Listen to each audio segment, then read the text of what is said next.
Welcome to the Marian Miner Cook Athenaeum. My name is Ruth Payne, and it is my pleasure to introduce tonight's guest. Martin Gilbert is a critically acclaimed writer and biographer. Among his many works are 6 volumes of the biography of Winston Churchill and another 9 volumes of Churchill's collected papers. He has written on the Jewish experience during World War II, the Holocaust, and the plight of the Soviet Jews. Gilbert's most recent book is Jerusalem in the 20th Century, which he will be discussing tonight. This newest work explores both the past and the future of one of the holiest of cities. Martin Gilbert is a fellow of Merton College at Oxford and was recently knighted by the Queen of England. His travels have taken him to both the Middle East and Washington, D.C. in the company of British Prime Minister John Major. It is the great honor of the Athenaeum, the Henry Salvatore Center, and the Claremont Institute to welcome Martin Gilbert to CMC.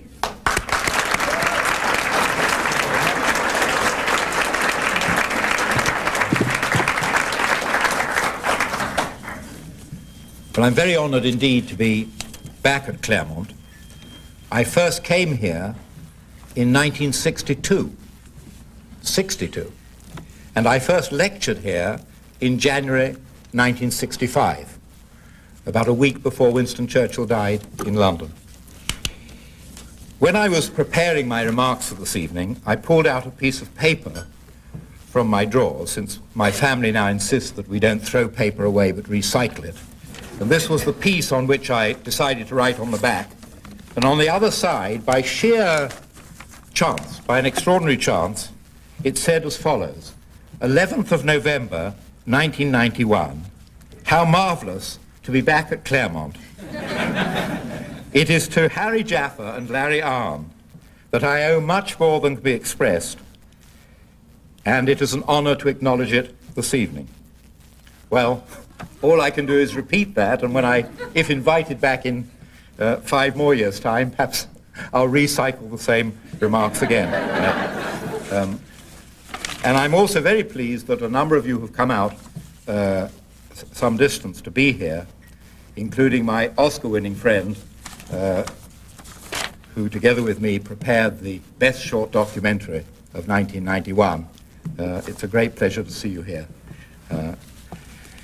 You've asked me to speak about Jerusalem in the 20th century. And the first thought I had when I was preparing my remarks for this evening was what a tremendous contrast between 1900, when the century began, and today. In 1900, Jerusalem was a backwater, and now it is a major city. Then it was a remote outpost of the vast Ottoman Empire, ruled from Constantinople. And today it is the capital of an independent state, Israel.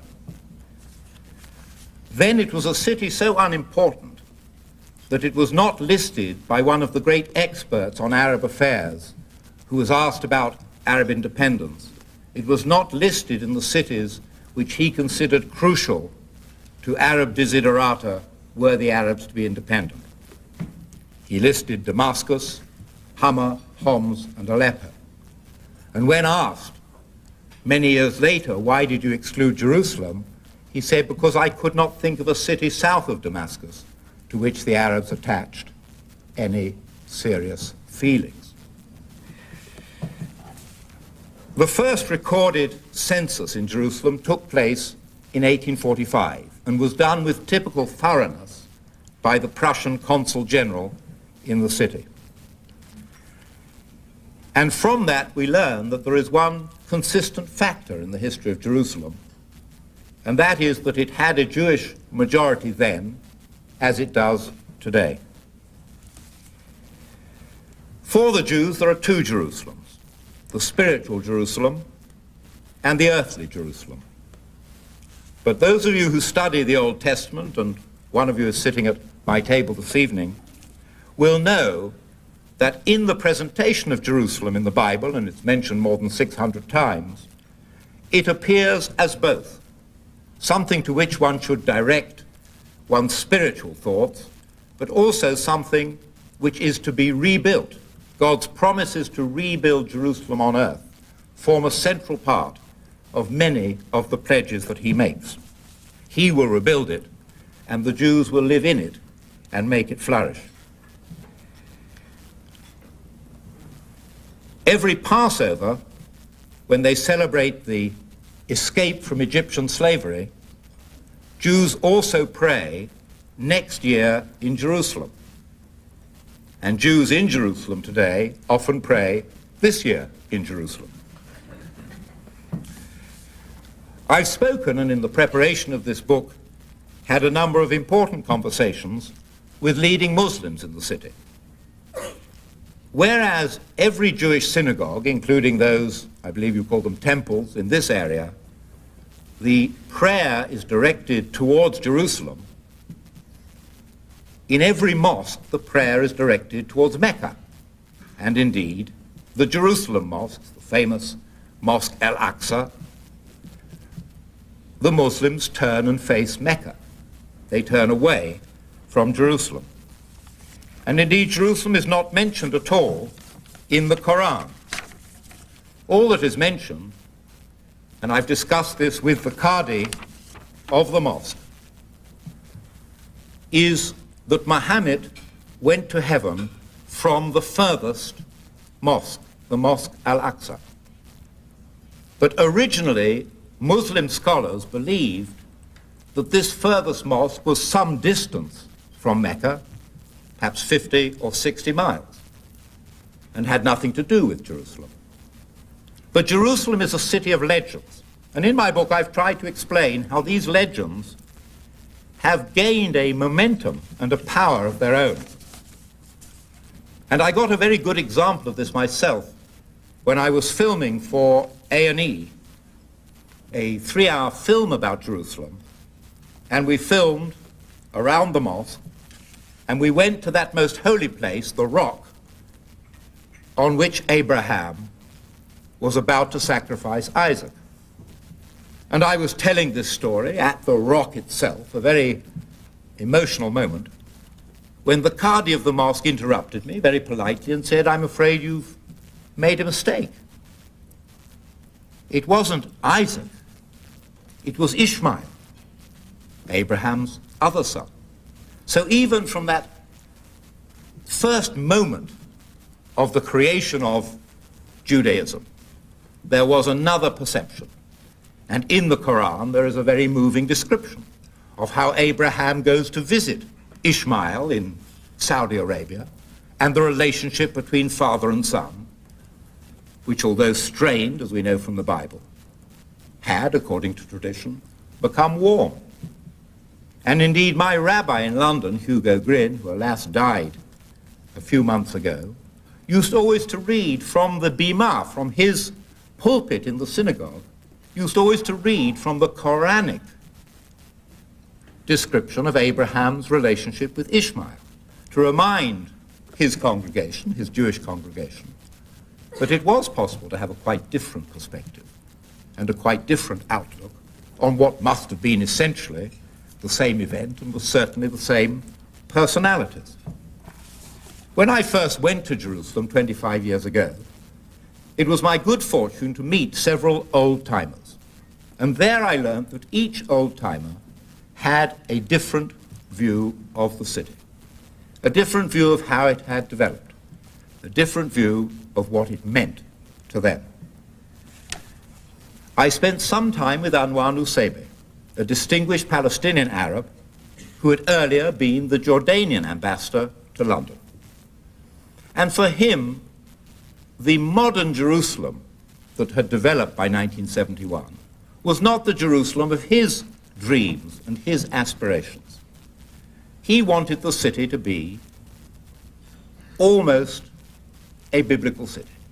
Of course, as a Muslim, he wanted it to reflect his Muslim aspirations. And then I met a very distinguished Christian archaeologist, Kathleen Kenyon, who had first uncovered the Jewish roots of the city of David, the oldest portion of Jerusalem. And she spoke with bitterness about what she considered the Israeli modernizing of Jerusalem. After all, it's a city which has roads and electric lights and traffic lights and shopping malls and all the apparatuses of a modern city which it is. So for her, somehow, modernity and Jerusalem were at odds. And then I met a man called Dov Yosef, Bernard Joseph, a Canadian, who had gone to Jerusalem in 1920 or 1921 and become a lawyer. And his dream had been, and it had been fulfilled, to create in Jerusalem with others a modern Jerusalem, a Jerusalem in which law and civic life and civic pride would be important.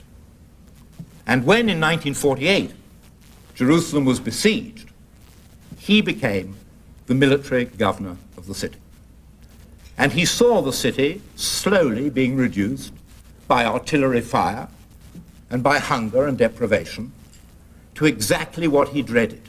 We've seen it in our time in Beirut, we've seen it in our time in Grozny, and most recently, we've seen it in Kabul, cities reduced to ruins. And so for Dov Yosef and for the Israelis, the fact that Jerusalem did not succumb, that it survived the siege, that it survived many years of division and emerged after 1967 as a single city, is more than a statement of some political presence. It's a statement of the need for that city, with all its tremendous religious implications, to be vital and to succeed and not to become, ever, a museum piece.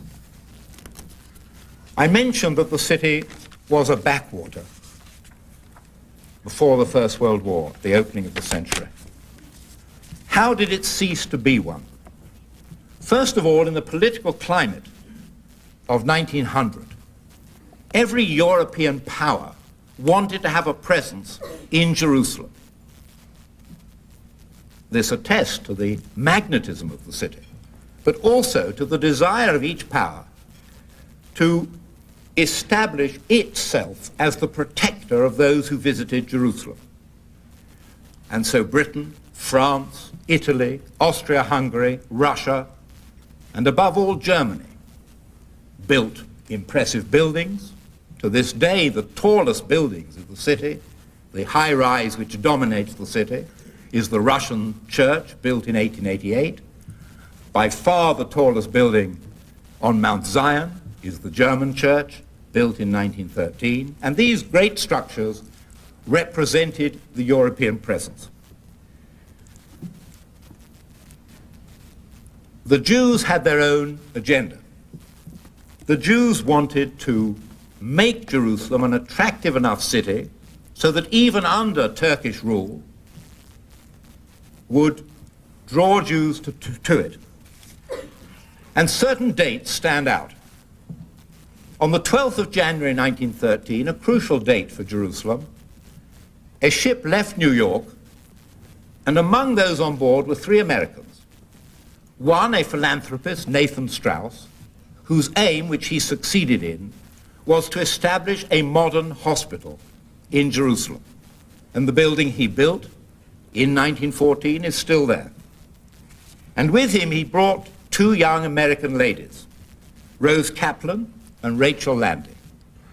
And he said, I will establish you in Jerusalem, and you will make sure that the medical facilities in that city become the best in the whole region. Not only Jews will be attracted by the fact that medicine is flourishing, but Arabs from all over, from Damascus, from Beirut, from Amman, will come to Jerusalem in order to benefit from your medical administrations. Tragically, the First World War brought an end to these hopes. The Turks would not allow any form of Jewish medical activity in the city. Rachel Landy was taken ill during the period of massive starvation in the city in the First World War and returned to the United States. And Rose Kaplan died in Jerusalem during the war of cancer. There was one other lady left. She had worked with them, and she was a Russian Jewish lady, Helena Kagan, who had a medical degree from Geneva. When she reached Jerusalem, the Turks said, there is no such thing as a woman doctor. It is a contradiction in terms. You can be a nurse, but you cannot be a doctor. And so, with her qualifications, she accepted this barrier, worked with the two American girls, and then finally worked alone. And she became the founder of the medical services of Jerusalem after the war. The Jews also wanted to make Jerusalem a center of educational excellence. And so, again, a particular date, the 9th of March 1914, purchased a building on the top of Mount Scopus. And this building belonged to an Englishman. It was an Englishman's house. And this was to be the center of a Hebrew University of Jerusalem. And again, the idea of this university was not that just Jews in Jerusalem or even Jews worldwide should study, but that it should become a center of educational excellence for everyone throughout the region. But again, the First World War came, and with the First World War, everything collapsed. Many Jews were expelled from the city, many Arab leaders were hanged by the Turks at the entrance to the city, and it looked as if finally the city would never fulfill the aspirations of those who had continued to go to it. And then in 1917, a British general who was thrown out of the battles of the Western Front because he had criticized the war of attrition. He had dared to tell the British commander-in-chief that it was wrong to continually attack at enormous cost the superior German trench lines. So he was told, thank you for your criticisms, you must leave the Western Front. His name was General Allenby, and he was sent to Egypt and told, do what you like there, capture Jerusalem if you can. It seemed that Jerusalem could not be captured because twice before Allenby's predecessor had set off for the city and twice been massively defeated outside the city of Gaza, had not succeeded in getting beyond Gaza. But Allenby found a Jew, one could call him a spy, a man called Aaron Aronson, whose sister had already been executed by the Turks for trying to help the British war effort. And he told the British where the freshwater wells were, not for another battle of Gaza, but essentially to go round Gaza, to go through the desert and round it. And so Allenby advanced, and his advance was successful. And he entered Jerusalem. When Allenby entered Jerusalem, he wanted to write some account of it. He was told that, as the diplomatic dispatch said, even in San Francisco, people are rejoicing at the liberation of Jerusalem from the Turks. But Allenby was a bluff soldier and had no literary pretensions or literary abilities. So he asked a member of his staff to write an account of the liberation of Jerusalem. And that member of his staff was Colonel T.E. Lawrence, later known as Lawrence of Arabia. And Lawrence wrote the following account, which I'd like to read to you. After 4 centuries of conquest, the Turk was ridding the land of his presence. And a great enthusiasm arose among the Jews. There was a running to and fro. Daughters called to their fathers and brothers, concealed in outhouses, cellars and attics, from the police who had sought them for arrest and deportation. The Turks are running, they called. The day of deliverance is come. On this same day, so writes Lawrence of Arabia, on this same day, 2082 years before, another race of conquerors, equally detested, were looking their last on a city which they could not hold. And inasmuch as the liberation of Jerusalem in 1917 will probably ameliorate the lot of the Jews more than that of any other community in Palestine, it is fitting that the flight of the Turks should have coincided with the national festival of Hanukkah. And that, of course, was the day on which Judaeus Maccabeus won for the Jews a great victory over the Seleucids. So even Lawrence was deeply affected by this. And the British government invited the Jews, invited the Jewish leaders to establish in Jerusalem their national institutions, to establish in Jerusalem the headquarters of what was then called the Zionist Commission, later the Jewish Agency, and through this body asked the Jews to put forward their desiderata. What did they want in the city and in the country? The Jews asked for and got a pledge from the British government that they could come in to the city and develop it and build it up as they wished to do. And tens of thousands availed themselves of this offer. Not only that, in building up the city, the Jews, many of whom had come from Britain, from Germany, from the United States, had the most modern ideas of what a city should be. And they established 5 garden cities, 5 beautiful suburbs in which the theme, not unlike Claremont, was that the streets should be lined with trees and that everything should be clean and beautiful. And so from outside the old city, with all its typical Middle Eastern smells and bazaars, there grew a modern and green city. Tragically, the Palestinian Arabs and the Arabs of Jerusalem were resentful, and when the British government offered them an equivalent body to represent their interests, the Arabs turned it down. A foolish mistake. Instead, they resorted to rioting in 1920 and in 1921. And there then emerged an Arab leader, Haj Amin al-Husseini, a young, attractive, charismatic man who decided that he would reverse the neglect of Jerusalem in Islam. All right, it wasn't mentioned in the Quran. All right, Muslims prayed towards Mecca.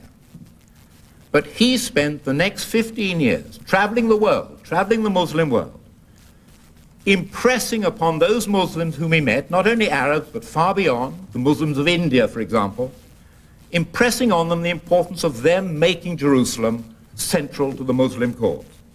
And eventually, by the early 30s, he was holding great Islamic conferences in Jerusalem and bringing Muslims from all over. Haj Amin also decided to use the weapon of violence. And in the end, in 1937, the British expelled him from Palestine and he never returned. Actually, they tried to arrest him and imprison him, but he slipped away from the Al-Aqsa Mosque, disguised as a woman, and made his way out of the country. Later, he was to become Hitler's ally and to recruit Muslim troops in Bosnia to fight alongside the German army. Haj Amin did the Muslims of Jerusalem a great deal of harm. And in turning against the Jews in the city, prevented what could have been a very close working partnership between the Jewish majority and the Muslim minority. Among those who met while defending Jerusalem from these riots were the parents of Yitzhak Rabin. Typically, Rabin's father, a Russian Jewish immigrant to the United States, had so wanted to go to Palestine that he had enlisted in the British Army in order to make his way there. And so it was as a British private that Rabin's father found himself in Jerusalem. He and his wife met during the riots where they were both defending Jewish property, and their son was born in Jerusalem in 1922. And he once said to me with great pride that the hospital in which he was born, the Shaare Tzedek Hospital just on the outskirts of Jerusalem, was the building where the British cavalry officers had received the surrender of Jerusalem in 1917.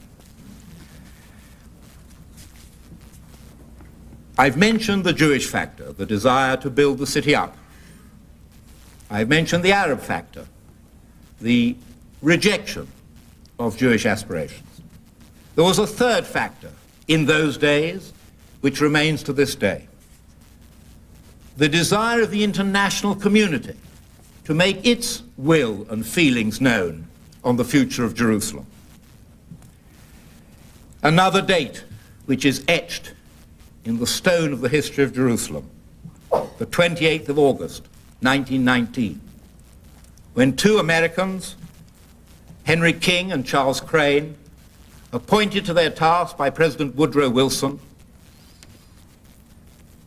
set out a report in which they said that Jerusalem should belong neither to the Jews nor to the Arabs, nor to any mix of them, but should be, I quote, an international and interdenominational city ruled by a committee which would manage it for its inhabitants. There were to be many subsequent attempts, both by the United States, by Great Britain, my country, by the League of Nations and by the United Nations, to find an international committee to rule Jerusalem.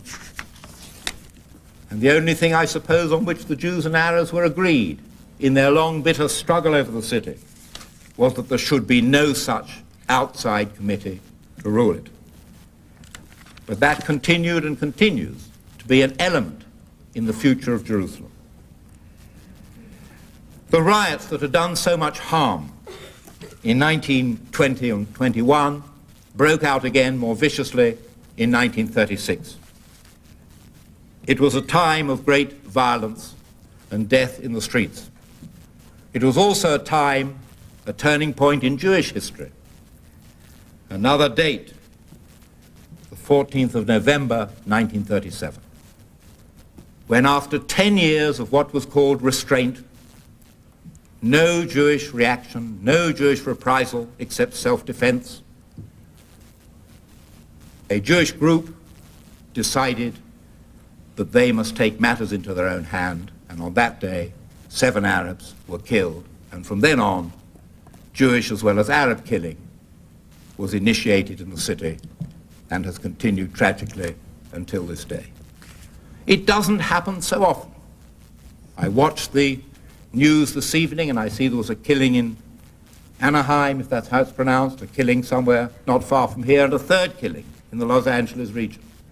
And in Jerusalem, 3 killings in a day would be a noted and sad, much commented on, much worried about tragedy. Nevertheless, it's a smaller city, and because of the intensity of religious feeling and national feeling, any fatality seems to strike a blow at the hope of coexistence. And so when, in November 1937, a small group of Jews who were denounced by the majority Jewish community decided to take things into their own hands and to kill, it was a bad moment for the city. Your government issues, it's one of the main governments which issues what are called travel advisories. And I know that many of those countries which appear on United States travel advisories as being dangerous deeply resent this and don't regard themselves as dangerous.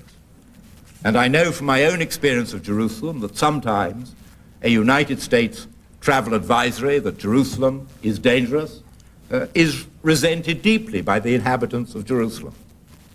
And the truth of the matter is that one can be in that city, as I have been a number of times, when some terrorist act has taken place and not be aware of it until one turns on the radio in the evening or buys the paper the next morning. An example of this took place at the very end of the interwar years, in June 1937, when an American visitor came to Jerusalem, a Catholic, to visit the Catholic holy sites, which are magnificent and moving points in the city. And that night, while he slept, a Jewish group blew up 17 British points in the city, 17 command posts, electrical installations, and so on. The American visitor was John F. Kennedy. And the next day he completed his tour, went to see the Tomb of the Virgin, and one or two other Catholic sites, and then continued on his way. And this is how it was, and this is how it is. The city does not succumb to the violence which is often in its streets. Its way of life does not succumb, nor does it hope that things will get better. In 1947, war broke out, even while the British were still governing Jerusalem. The Arabs hoped to cut Jerusalem off from the coast and starve the Jews inside it. On the day that Israel declared its independence in May 1948, Jerusalem was effectively cut off from the Jewish towns and settlements along the coast, from reinforcements, from food, and indeed from water. And the city very nearly starved. And terrible things happened in the city.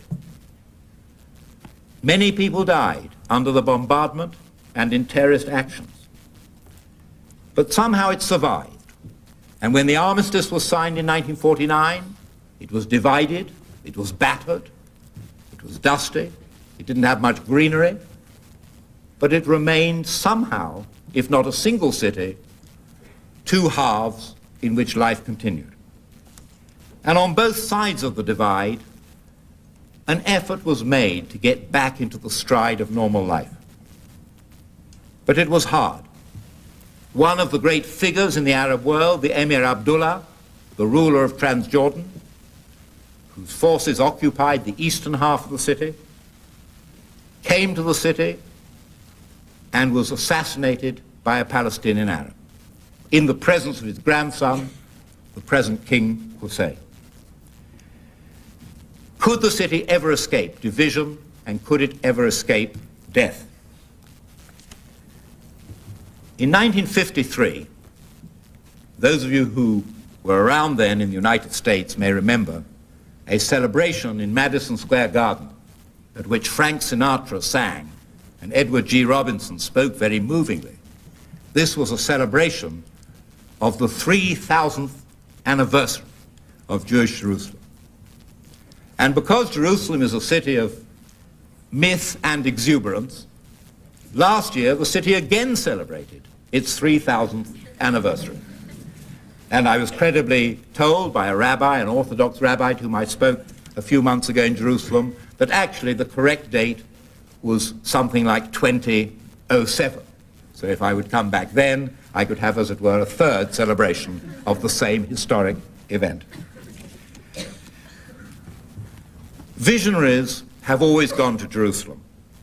Indeed, it is said that a percentage of those who visit the city, hopefully not myself, but this may not be something one can judge oneself, that a percentage of people who visit Jerusalem become touched with what is called the Jerusalem syndrome and act under the most extraordinary of delusions about themselves from then on.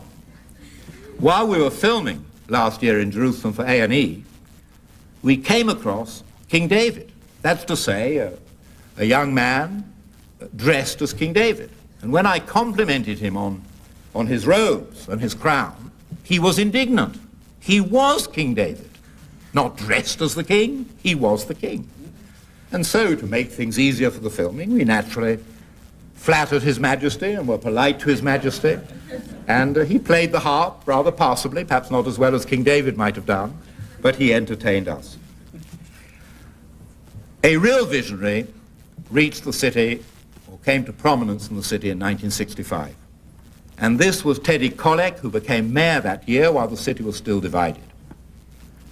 And he had two elements of vision.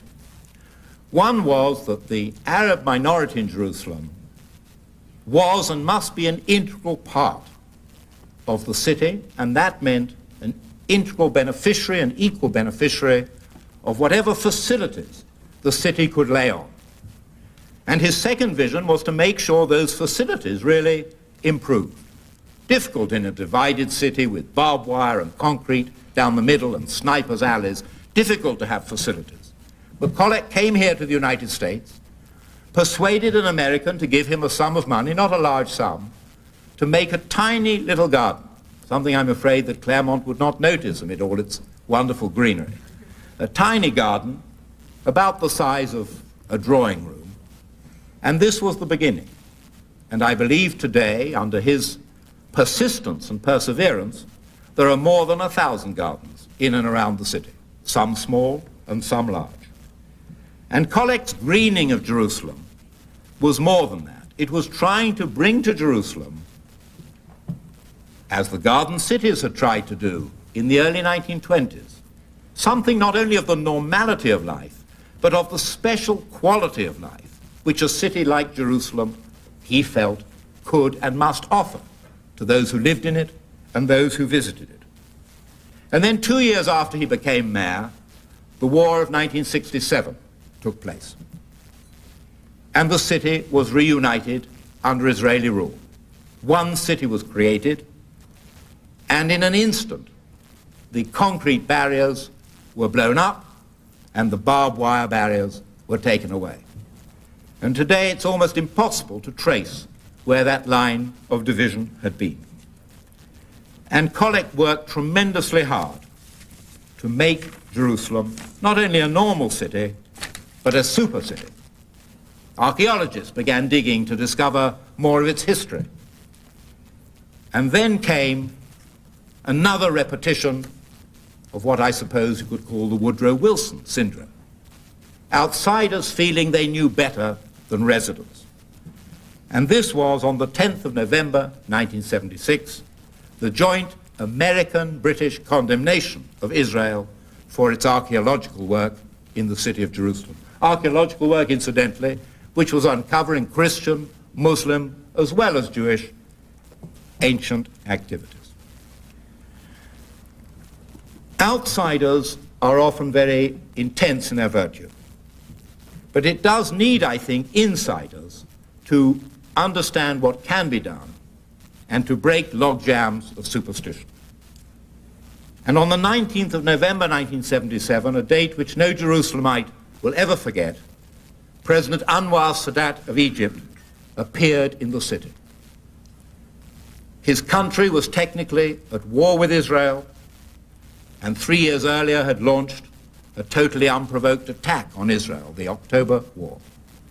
He came, he prayed in the Al-Aqsa Mosque, and most moving for Israelis, most significant in terms of what could be in the city, before he set off to pray in the Al-Aqsa Mosque, he made his private devotions in the Jewish hotel, the King David Hotel, in which he was staying in Western or Jewish Jerusalem. Sadat's initiative was enormous. It began to ease tensions. It led, of course, to international agreements, to the Camp David Agreement negotiated here in the United States, to the withdrawal of Israeli forces from the Sinai Desert.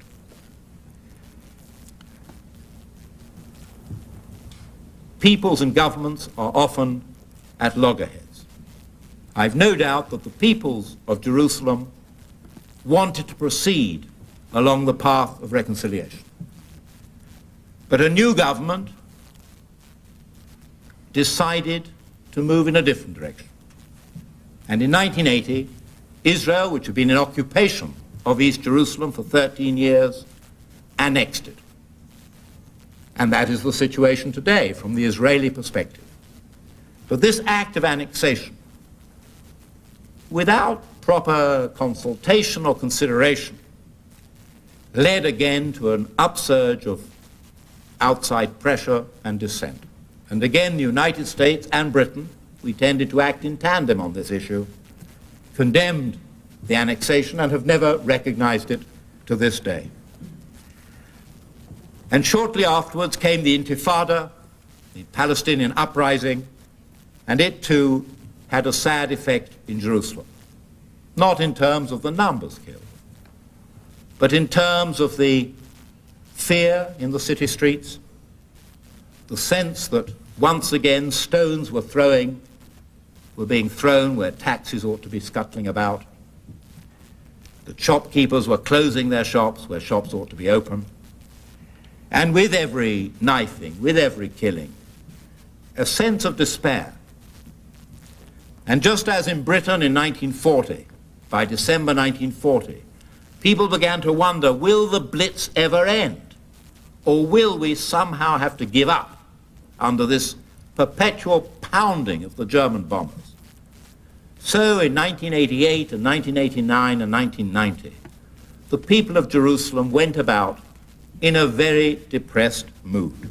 And it was a very difficult city to live in at that time. There are always two sides to a coin. And just as Jerusalem seemed to be settling down to a new depression, there came a new injection of life and activity. After many years, the Soviet Union opened its doors to Jewish immigration. And hundreds of thousands of Russian Jews arrived in Israel, and tens of thousands of them came to Jerusalem. And suddenly there was a new atmosphere in the city. The Russian Jews brought all sorts of skills. Some were musicians, some were teachers. Indeed, after the native-born English people, English-speaking people, the largest group of English teachers in Jerusalem schools today are Russian Jews. They brought technical skills, and they brought their own cultural life. And so suddenly there was a new dimension, there was an increase in the population, there was a new language to be heard on almost every street corner. And the Russians who arrived formed their own communities, and as we know most recently, their own political party, their own newspapers. And it was a change for Jerusalem. One very old-timer who I met told me that she had not heard Russian spoken so often in the streets of Jerusalem since before the First World War, when Russian pilgrims, Russian Orthodox pilgrims, came each Easter in their tens of thousands to pray in the city.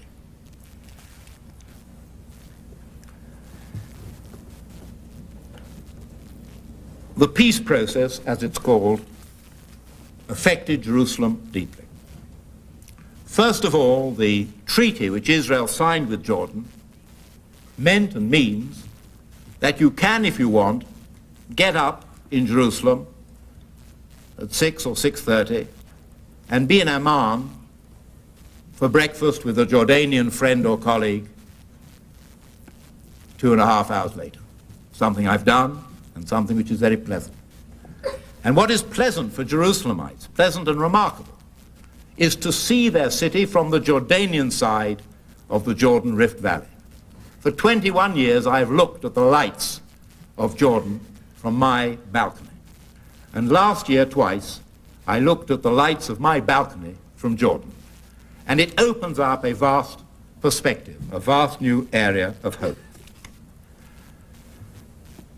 We live at the moment at the center of the debate on Jerusalem. What is its future to be? According to the Oslo Accords, to which the present Israeli Prime Minister is committed, the future of Jerusalem will be discussed in what is called the final status talks. Well, some of you are historians here, and I'm a historian, and Larry Ahn is a historian by training, and certainly Harry Jaffa would agree that the word final is a slightly odd thing to put in any document or treaty, particularly in a city like Jerusalem.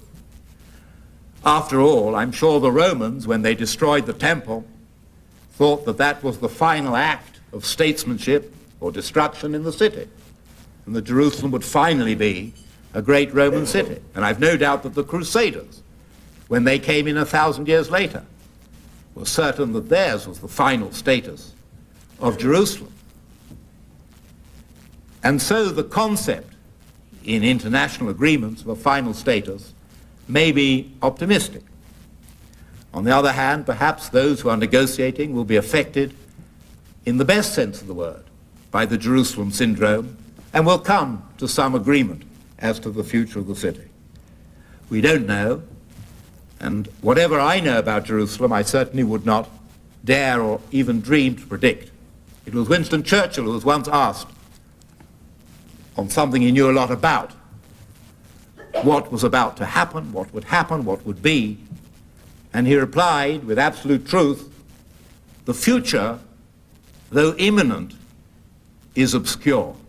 Thank you.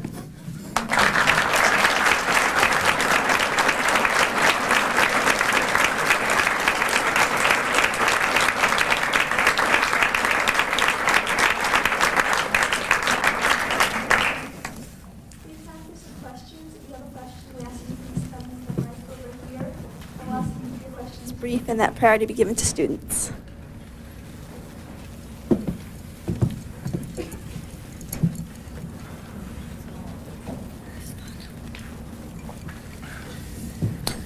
Sir, you mentioned the ongoing, or at least you mentioned the beginning of the archaeological projects in Jerusalem earlier. I'm curious as to how you see the political angle of that. Since it was undertaken by the Israeli government, how could it be a fair archaeological operation? And there's been much criticism to that regard. Well, I've been asked as to how I could say that the archaeological excavations could be fair because they're undertaken by Israel. First of all, the tradition of archaeology in Jerusalem goes back 150 years. And there are in the city several dozen sites. In fact, in my illustrated atlas of Jerusalem, I have several maps about this. Sites which were first of all developed by British and American and German, French and Dutch archaeologists. And these sites essentially remain the beginning, right? If you like, the first shafts and the first tunnels and the first developments. There were also always in Jerusalem those who dug for another purpose. We've recently had the dispute about the tunnel. And in 1912, an English captain, Captain Parker, dug a tunnel. From that tunnel, from the present controversial tunnel, Parker dug another tunnel into the mosque underground. Parker's aim was to discover, as he believed he would, not only the treasures of the Jewish temple which the Romans had destroyed, but also the great Christian artifacts from the time of Jesus. The reaction against Parker's digging led to joint Jewish-Muslim protests and riots, and Parker was forced to leave the city. In the 1920s and 30s, there were again various diggings, British diggings, French diggings, American diggings. And two great archaeological schools were established in Jerusalem, a British and American archaeological school. There was also a French archaeological school, and there were Italian archaeological schools. When Israel began digging, it did so along the plan of these archaeological schools and these previous archaeologists. I've been to all the digs in Jerusalem. They are conducted with tremendous care and to the highest professional standards. And as I said, they have revealed both Christian and Muslim elements of the city, which are preserved and which are, as it were, uncovered for the first time. The main excavator of Jerusalem, of Jewish Jerusalem, was Kathleen Kenyon, whom I mentioned. It was she who uncovered the city of David. And essentially what the Israeli archaeologists have done is to continue her excavations. And they have discovered 3 or 4 small houses, rooms, which were set on fire by Sennacherib. You remember the Assyrian coming down like the wolf on the fold. And there they found Assyrian arrowheads and the remnants of that battle. The excavations which were protested against, which are closest up to the western or Wailing Wall and that side of the city below Al-Aqsa Mosque, outside the wall of the mosque, way below it, are really excavations of the Roman and then under that of the Solomonic period. And they are purely historical. They have nothing to do, there were no houses even which had to be demolished there. And they are extraordinary because the main historian of Roman Jerusalem was a Jew who joined the Romans, not something for which Jews necessarily commend him, called Josephus Flavius, and he described the Roman destruction of Jerusalem. And you might read it and think that it's a dramatic, fictional account, something which you might read in one of the great novels. But these excavations found not only the Roman street, but also the great blocks of stone, the upper levels of the retaining wall of the Temple Mount, which were hurled down onto the street and which were found embedded in the great Roman pavement just as they fell. And alongside them, a whole row of shops still complete with their lintels, except in the cases where the lintels were destroyed and burnt by the Romans. So this is, I mean, I won't say it has nothing to do really with politics. It has nothing to do with taking away a house or a property or something that is owned. And the care of the archaeological work is extraordinary.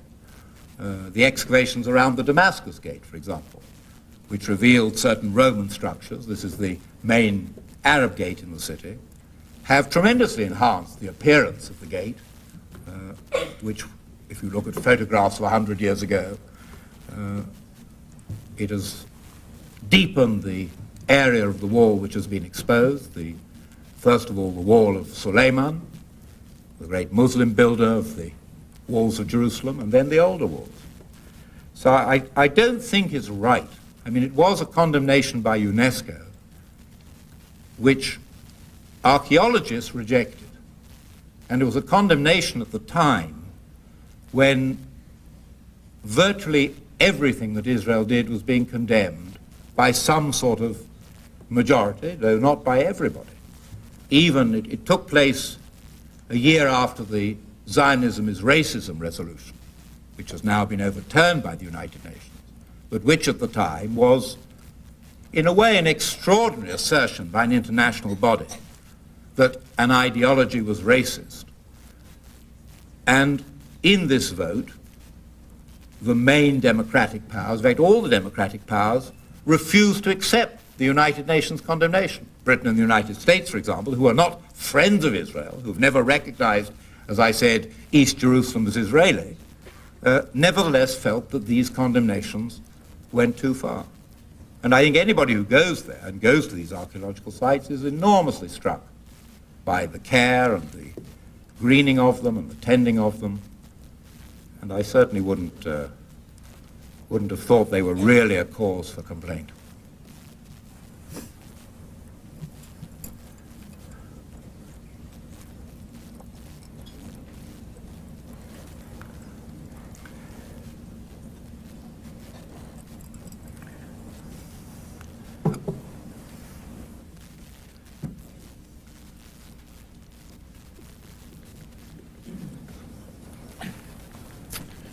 I was wondering what the reaction of Winston Churchill was to Jerusalem. Did he ever make any spoken or written comments? And what sort of feelings did he have about that? And in addition, what were his feelings about the establishment of the State of Israel? I was asked about Churchill's attitudes to Jerusalem and also to the establishment of the State of Israel. Churchill was first involved in the Jerusalem question at a time, some of you will remember, when your great president, Abraham Lincoln, suggested to a group of blacks that they might find their future in a state or in a region in South America, which America would, of course, protect and guard them. Well, in 1905, the Zionists had exactly the same debate. And a British colonial secretary, Joseph Chamberlain, suggested, as Lincoln had done some years earlier, that the Jews should find a state somewhere in Africa. Right? This would be less problematic for the Ottoman Empire, and Britain would protect it. And Churchill, who was then a member of the government, he was a young man, he was in his mid-30s, but he was already in government, was asked by Jews whom he knew if he would support this idea of a Jewish state in Africa. And he answered that what he really supported was, I quote, "your ultimate goal. Jerusalem must be your ultimate goal. When it will be achieved, it is vain to prophesy, but that it will be achieved is one of the few certainties of the future." Well, that was exactly 40 years before the State of Israel was set up. And it was extraordinary, really, that this young man should feel that Jerusalem should be the ultimate goal of the Jewish people. Of course, like many of you here, I'm sure, he was deeply versed in the Old Testament. He could refer to it in any political debate and quote from it verbatim an apposite story or paragraph or theme. And he did believe that this should be the ultimate goal of the Jewish people. In 1921, he went there. It was quite a difficult journey for him because on his way he went through Gaza. And there was an enormous cheering crowd in Gaza, a Palestinian Arab crowd, and he got quite excited. He was then Minister of the Colonies, and one would get excited to have people calling out to you with great exuberance. And his Arab affairs advisor, Lawrence of Arabia, the same who had written that beautiful description of the liberation of Jerusalem, said to him, "I'm terribly sorry to tell you, Minister, but what they're calling is death to the Jews." When Churchill reached Jerusalem, he was so furious at this that he summoned the Palestinian Arab leadership and told them that there was no way in which he would, even if he could, go back on Britain's promise to the Jews. And he spoke in Jerusalem of the traditions and attachments of the Jews to Jerusalem. He laid the foundation tree for the Hebrew University of Jerusalem. This was 4 years before the university was opened. And he always kept a watchful eye on the city. And when he discovered, in 1934, when he returned to Jerusalem for his second and last visit, when he discovered that there was then, tragically, a policy being adopted by the Mufti, by Haj Amin al-Husseini and his followers, of cutting down the plantations of trees, of fruit trees and olive trees and trees, of cutting down trees in all Jewish neighborhoods, he was indignant. And he urged successfully that greater punishment should be imposed on those who did that. During the Second World War, he refused to send to Jerusalem political figures who were hostile to Jewish aspirations. And after the Second World War, when he was in opposition, he successfully prevailed upon the Labour government not to allow British officers who were then commanding and leading Jordanian troops against Jerusalem. He prevailed upon the Labour government to give them orders not to participate in the Battle of Jerusalem, so that there would not be a British participation on the Arab side. He was probably, of all the British ministers involved from 1917, or in his case, from before the First World War, in matters relating to Palestine and subsequently Israel, he was probably the one most sympathetic to Jewish aspirations. And this led him to be bitterly resented, and rightly so from their perspective, bitterly resented by the Palestinian Arabs. They regarded him as a racist because he said that there should not be one man, one vote in Palestine until such time as the Jews were a majority there.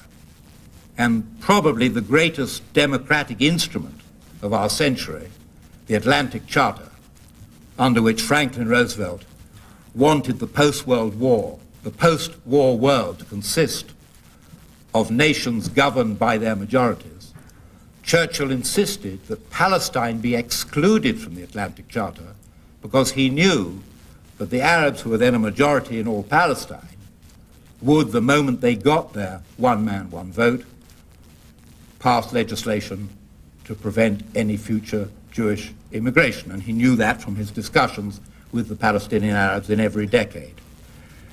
And he was successful, and Roosevelt was understandably resentful that there should be, as Roosevelt saw it, an imperialistic exception made to the Atlantic Charter. But it derived not from imperialism, since Churchill's view was Britain should withdraw from the country altogether, but from a belief that the Jews did have some rights in this tiny little notch of land. It's much further to drive from Claremont to Venice Beach, as I did the night before last, than to drive the whole length, the whole width of Israel from the Jordan to the Mediterranean Sea, including the Palestine Authority lands and Israel. It's a tiny country, and he felt that very strongly, as did his colleague Arthur Balfour, that the least Britain could do for the Jews, whose ethic they admired and whose national struggle they supported, was to allow them majority rule in this tiny sliver of land. Thank you.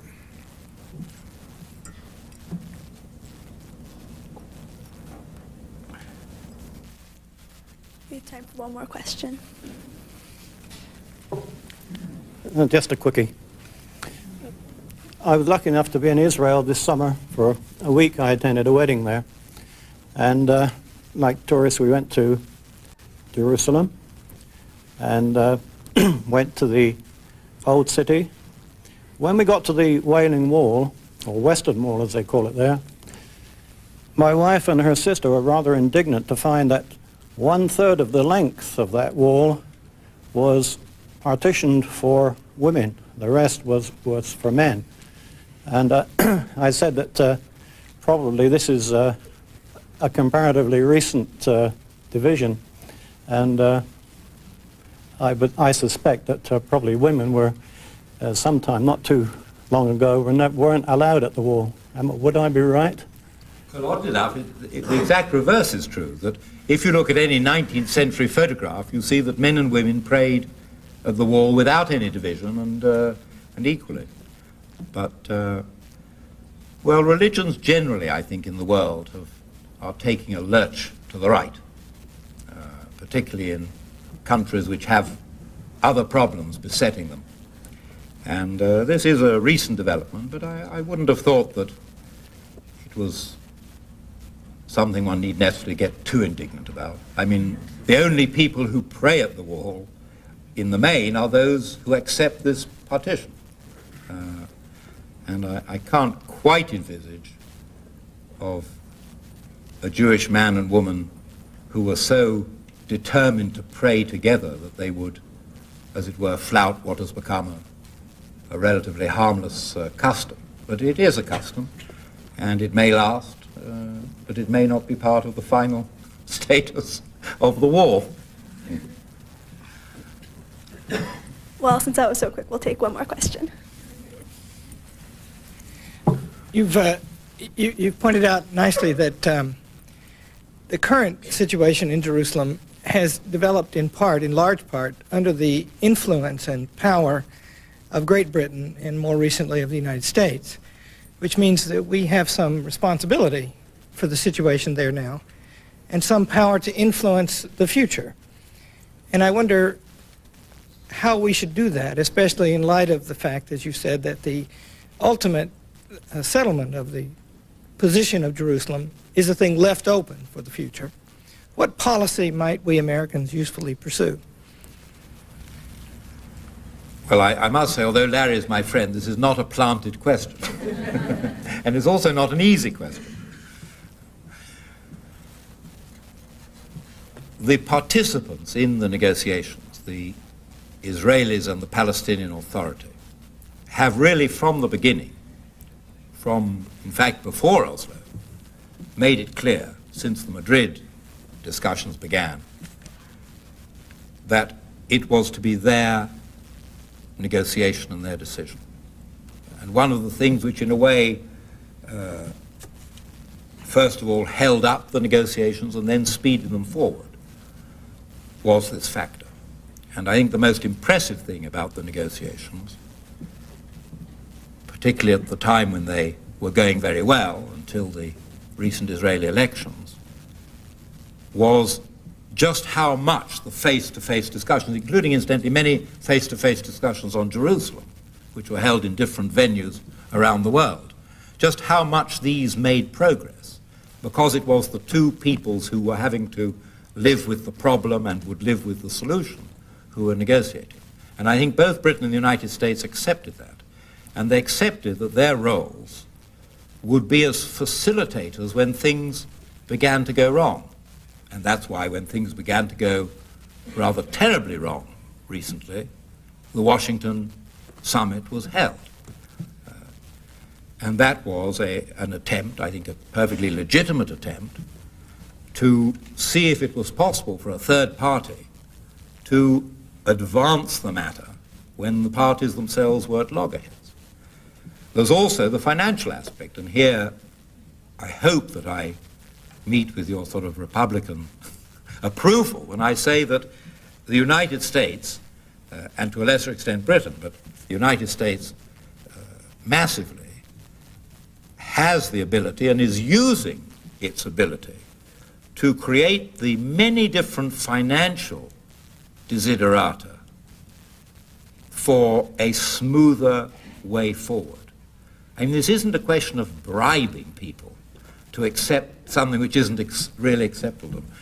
It's a question of facilitating the many developments which are needed, which require money, which require a substantial injection of money. The European Union is playing its part, and Britain is a part of the European Union. We are not slouches in this regard. But I think there the Britain and the United States and the European Union and really the world community have an enormous part to play, because one of the central areas of what Oslo proposes and what the future agreements, if they take place, will be based on, is that both sides can get on with the economic development of the city and of the country, the economic well-being. And this, I think, is a major part in which the United States will continue to play its role, particularly with regard to the Palestinian Authority, which doesn't have much money, which, although Israel, for example, has transferred to it all the income tax revenues which Israel got from the Palestinian Arabs for this tax year, taxation is not a vast amount of government needs and expenditures. And so I think that will go on, and that will be important. Both sides, my impression is that both sides will look to the United States in particular when something happens where their suspicions of each other can only be overcome by a third party. One very good example where the European Union stepped in, not the United States, was the elections, the recent elections for the Palestinian Council. These were part of the Oslo Agreement. They had to take place, but the Palestinian Arabs were very nervous, and the Israelis are very nervous, that people who had not voted before ever in a democratic election might not, to put it sweetly, get the procedure right.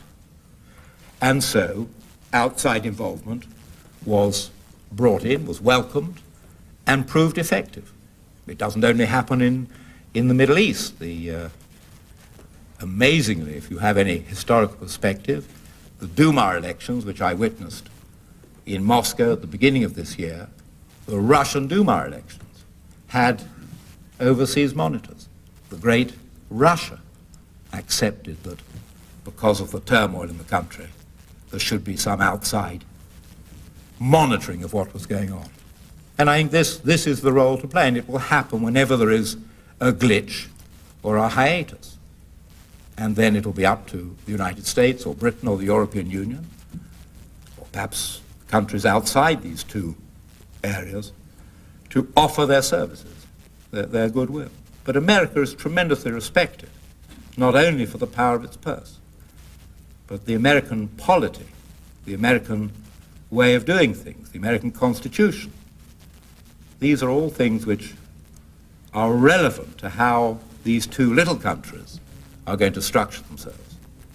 And where Jerusalem is the center of the focus of disagreement, I'm sure the United States has a major part to play. Whatever the politics here, whatever the government in power, and actually Americans are often to be found in Jerusalem in advisory roles which are non-political, which are facilitating everything forward. Please join me in thanking Martin Gilbert.